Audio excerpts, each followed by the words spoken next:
Welcome viewers, Mr. I'm going to talk about the comparative analysis and modeling of IP traffic in an heterogeneous campus network.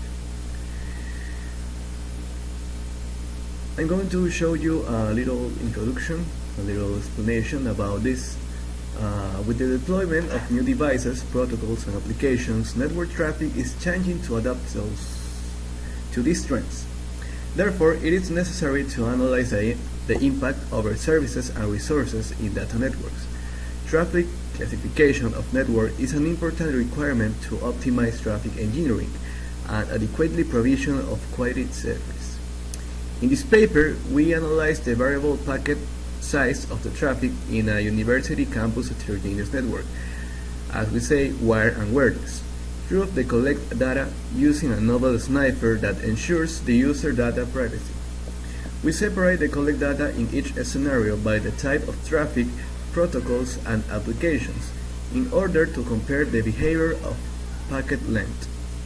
Finally, we estimate the traffic model that represents this traffic by means of probability distribution and compute its associated numerical parameters.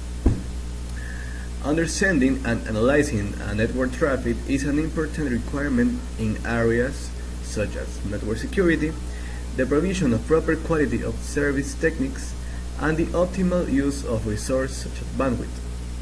In addition, it is important to consider factors that influence the traffic behavior, such as the deployment of the IPv6 on the Internet, the massive use of certain applications, and the new technologies and devices. In this work, it is proposed to analyze the traffic of a heterogeneous campus network, wired and wireless, determine the contribution of protocols and applications, and estimate statistical models that represent and simulate these traffics. Okay, the first topic is encapsulation in TCP/IP. The network architecture on which the Internet works is TCP/IP, developed in the 70s and known as IPv4. The TCP/IP architecture consists of 4 layers: application, transport, Internet, and network access, as we can see in this slide. In the application layer, the different processes associated with the user's application are executed. We find common protocols such as SSH, that is remote access, SMTP, that is email, HTTP, that is web service, SSL, as known secure socket layer, and DNS, the domain name service, etc.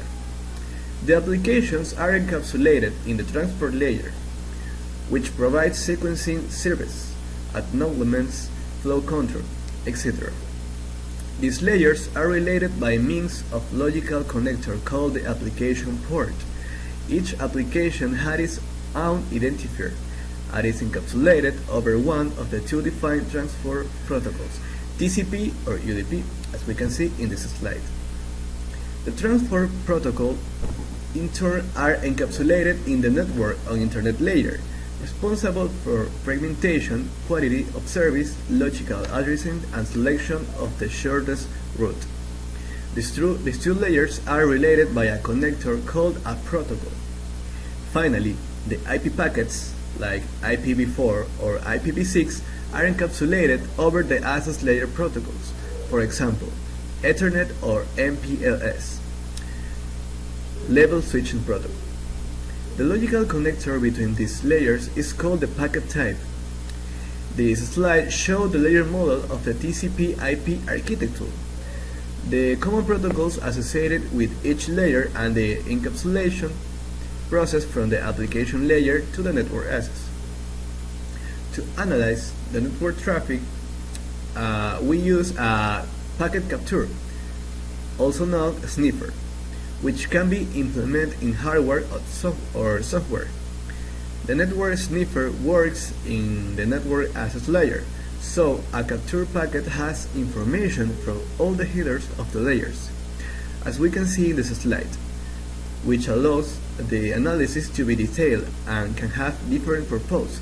For example, network security, traffic engineering, bandwidth consumption, quality of service, among others. I'm going to show you the common applications of the TCP/IP architecture in this slide. Okay, we have some applications. I'm going to talk about each one. The first application is the HTTPS. It has the 80 port and is a transfer protocol, TCP. Hypertext Transfer Protocol is a communication protocol that allows the exchange of information on the World Wide Web, also known www. The application SSL or HTTPS has the port 443 and the TCP protocol. The HTTP secure sockets layer or transport layer security are cryptographic protocols that provide secure communications.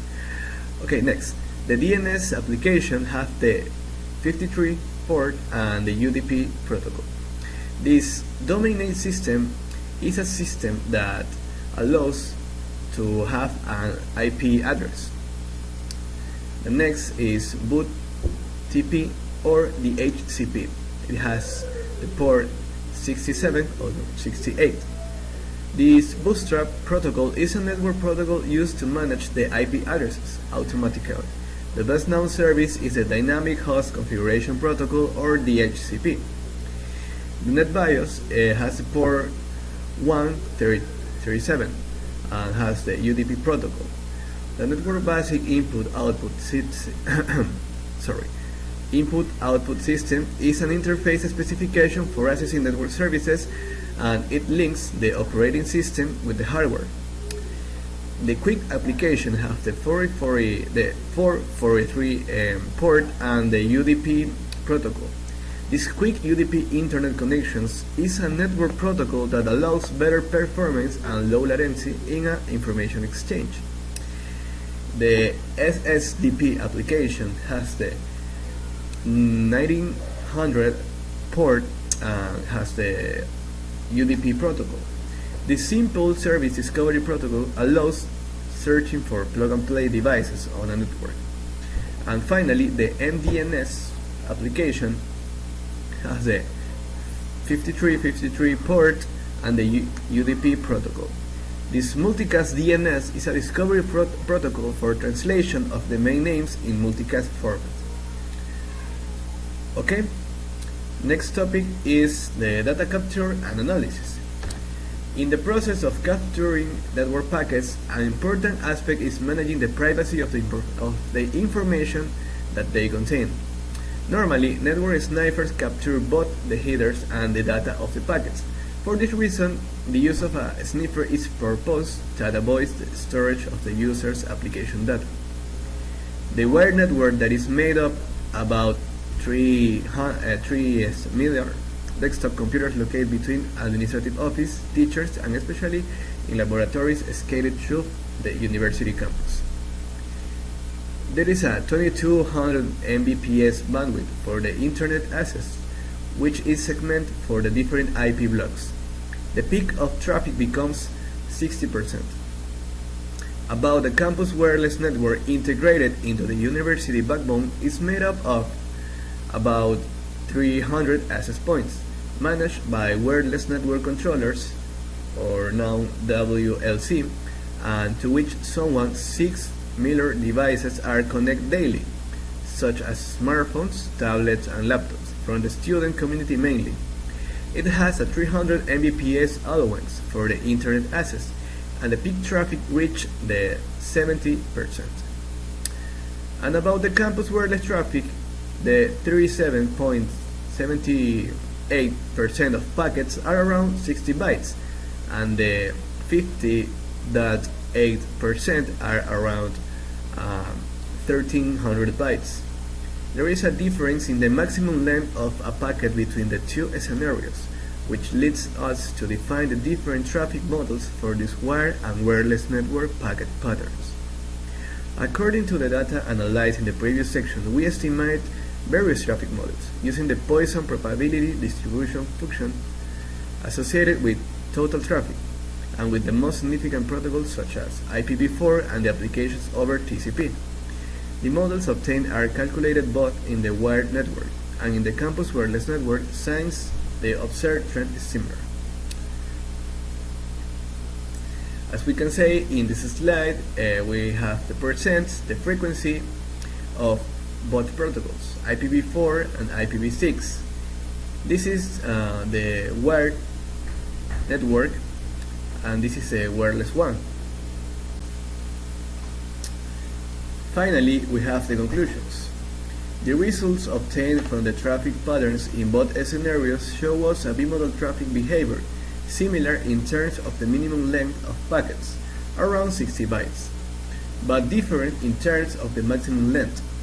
The packets of the wireless network are concentrated around 1300 bytes, unlike the packets of the wired network that are concentrated around 1500 bytes. Both behaviors of the total traffic with respect to the maximum length are determined by the most significant protocols, TCP at the transport layer level and HTTP SSL at the application layer level. It can be verified that the traffic both scenarios is quite similar. We can assert that in the wired network there is a greater traffic of administrative applications and academic systems, which make the percentage of HTTP packets more considerable than in the wireless scenario. Similarly, there is a higher volume of traffic and UDP applications in the wired network compared to the wireless scenario. The main purpose of the wireless network is internet access for the users with mobile devices, which is why SSL and HTTP traffic represents practically all the traffic. The traffic models have been developed using combinations of the Poisson distribution to characterize and adjust the behavior of the packet length variable in the datasets obtained as part of these works. The community of researchers in the areas of networking and traffic engineering can use these models and apply them in other related studies. The network administrators can use these results to improve their security policies, adjust quality of service parameters, and optimize the bandwidth resources of their connections. Thank you.